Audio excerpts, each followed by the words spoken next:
semua yang kami hormati, kami cintai. Sungguh bersyukur niat yang sudah lama diungkapkan, keinginan yang sudah lama disampaikan, akhirnya hari ini bisa tiba kembali di Aceh Timur, khususnya di Simpang Ulin, yang insya Allah menjadi makna. Kami bersyukur perjalanan ini cukup panjang, karena itu mohon izin apabila ternyata waktunya tak sesuai dengan yang direncanakan. Berangkat sejak sangat pagi dari Morowali terbang ke Makassar, dari Makassar terbang melampaui berbagai pulau untuk langsung tiba di Aceh pada siang hari ini. Dari Lok Sumawe kemudian langsung ke Aceh Timur di Simpang Ulin ini. Kami bersyukur karena bisa tiba kembali di Aceh, sebuah tanah yang penuh dengan catatan perjuangan yang gemilang. Tanah tempat lahirnya orang-orang yang tak pernah diam menyaksikan yang zalim, mereka yang tak pernah diam menyaksikan ketidakadilan, mereka yang selalu memperjuangkan untuk menghadirkan keadilan. Karena itu kami datang ke tempat ini dengan rasa syukur. Insya Allah kita akan bersama-sama meneruskan perjuangan orang-orang tua kita di Aceh juga. Tanah ini adalah tanah yang penuh dengan catatan itu.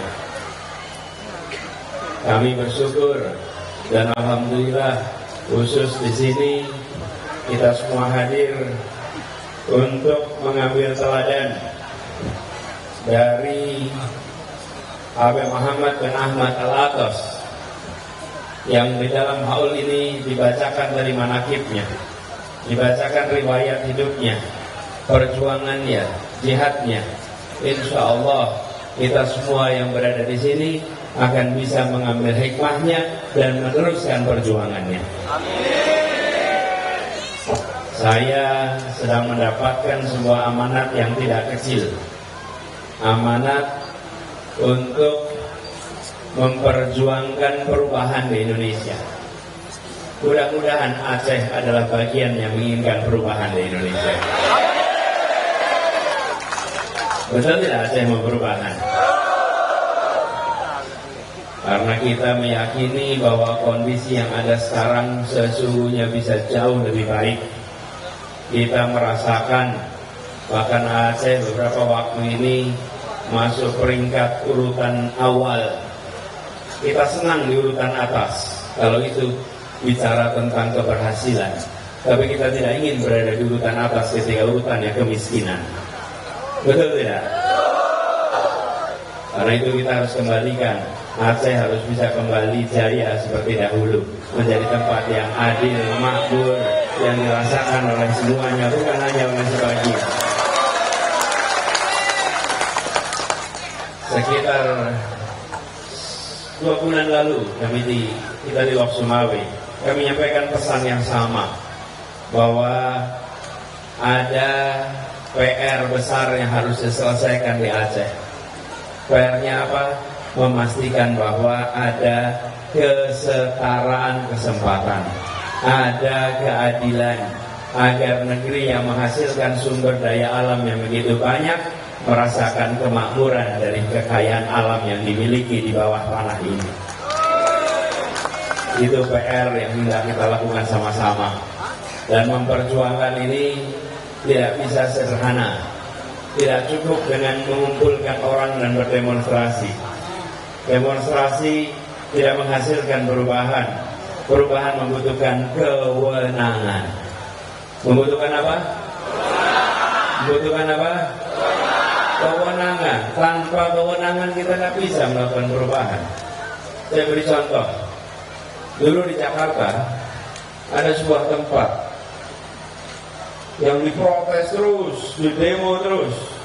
Ini para alim ulama yang di Jakarta hafal persis. Ini salah satunya nih. Salah satunya. Protes, demo, apa itu? Tempat maksiat, tempat prostitusi. Namanya Alexis. Tahu Alexis? Kok bisa tahu? Jauh dari Jakarta. Bisa-bisanya tahu. Siapa yang nggak tahu? Yang suka tahu. Boleh tahu karena ada internet sekarang ya.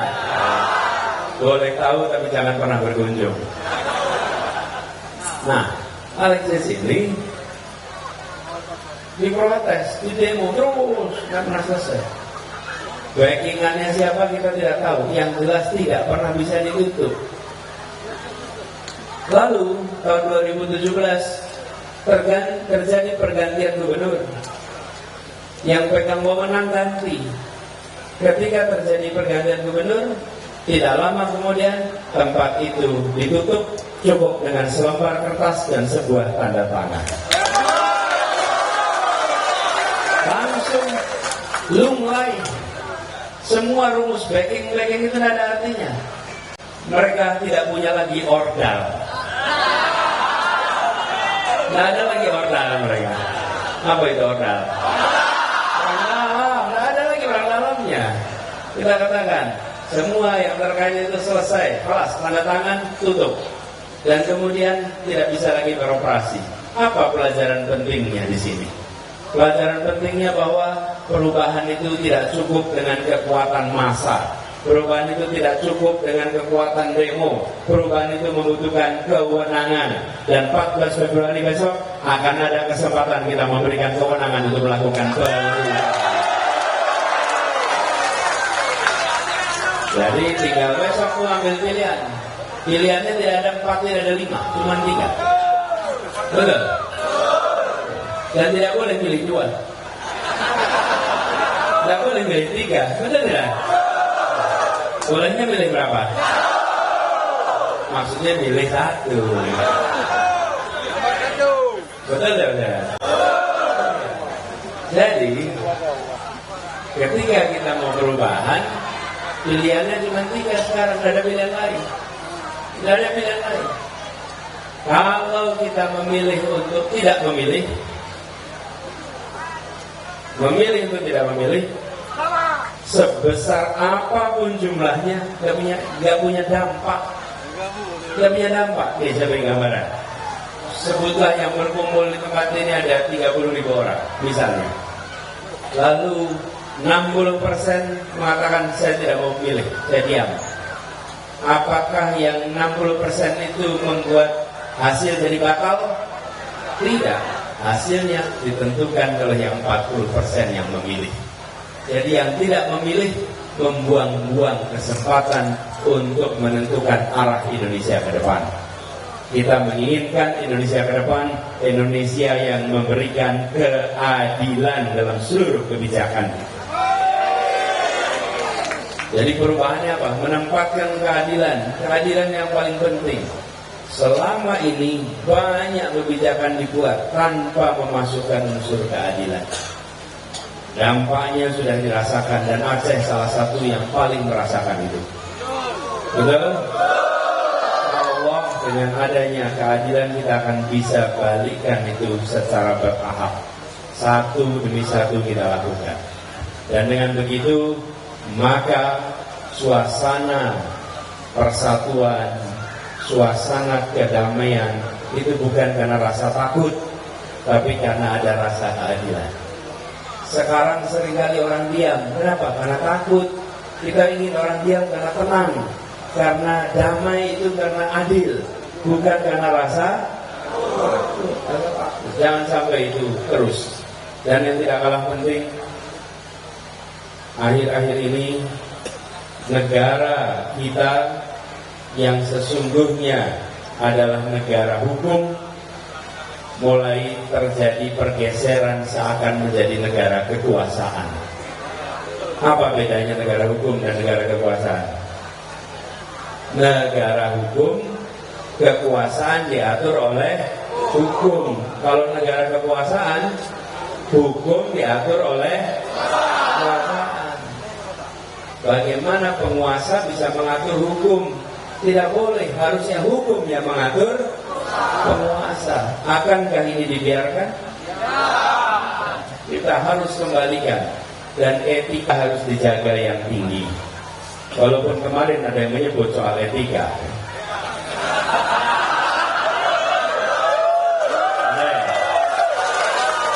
Sampai juga ke sini ya.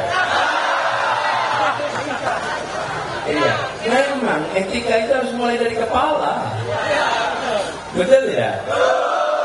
Kalau kepalanya pegang etik, bawahnya pegang etik. Kalau kepalanya tidak pegang etik, apalagi bawahnya. Jadi etik dan kepala itu memang jadi satu. Mulainya dari atas. Ketika keteladanan dikerjakan, bila yang di atas menunjukkan keteladanan, insya Allah ke bawahnya akan menjalankan hal yang sama. Tidak ada keteladanan menular dari bawah ke atas. Keteladanan selalu dari atas ke bawah, dari atas ke bawah.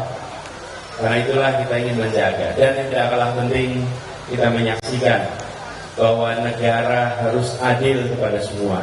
Jangan negara memusuhi salah satu unsur yang ada di dalamnya, termasuk memusuhi tokoh-tokoh agama, memusuhi ulama.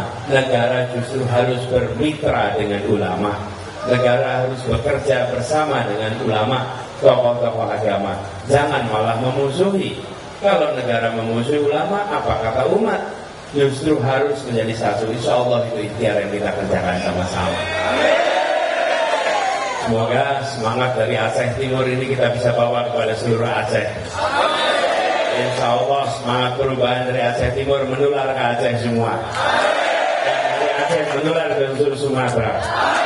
Dan dari seluruh Sumatera menular ke seluruh Indonesia. Kita aminkan aja dulu. Amin. Insya Allah saya ingin sampaikan terima kasih atas kesempatan. Dan terima kasih telah bersabar menunggu. Insya Allah lamanya menunggu akan dibalas dengan lipat ganda pahala buat semua. Dan insya Allah ini menjadi majelis yang penuh keberkahan. Dan insya Allah perjumpaan ini bukan perjumpaan yang terakhir. Insya Allah pada waktunya nanti kita bisa berjumpa kembali di sini. Titip salam bagi keluarga, salam bagi tetangga, salam bagi saudara semua.